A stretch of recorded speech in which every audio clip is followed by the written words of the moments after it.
Big boss season 7-ൽ മത്സരാർത്ഥികൾ തമ്മിലുള്ള അഭിപ്രായ വ്യത്യാസം ഉന്തും തള്ളിലേക്കും അവസാനം കയ്യാങ്കളിയിലേക്കും മാറിയ ദിവസമായിരുന്നു ഇന്ന്. കാപ്പി പൊടിയെ ചൊല്ലിയുണ്ടായിരുന്ന തർക്കമാണ് അഭിലാഷും ജിഷിനും തമ്മിൽ കയ്യാങ്കളിയിലേക്ക് മാറിയത്.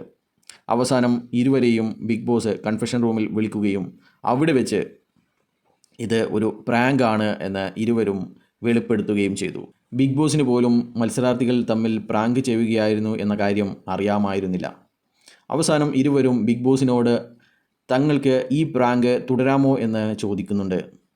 ബിഗ് ബോസ് തുടരാമെന്ന മറുപടിയാണ് കൊടുത്തത്. എന്നാൽ ഇന്ന് എവിക്ഷൻ്റെ ഷൂട്ട് കഴിഞ്ഞ ഒരു ദിവസം കൂടിയാണ്. ഈ പ്രാങ്ക് നടത്തിയ അഭിലാഷും ജിഷിനും ബിഗ് ബോസ് സീസൺ 7-ൽ നിന്ന് പുറത്തായിരിക്കുന്നു എന്നുള്ള വാർത്തകളാണ് ഇപ്പോൾ ലഭിച്ചുകൊണ്ടിരിക്കുന്നത്. ഞായറാഴ്ചത്തെ എപ്പിസോഡിൻ്റെ ഷൂട്ടിങ്ങിൽ ഇരുവരെയും എവിക്റ്റ് ആയിരിക്കുന്നു എന്നാണ് മനസ്സിലാകുന്നത്. എന്തായാലും ഇവരുടെ പ്രാങ്ക് കുറച്ച് വൈകിപ്പോയി എന്ന് മാത്രമേ പറയാനുള്ളൂ.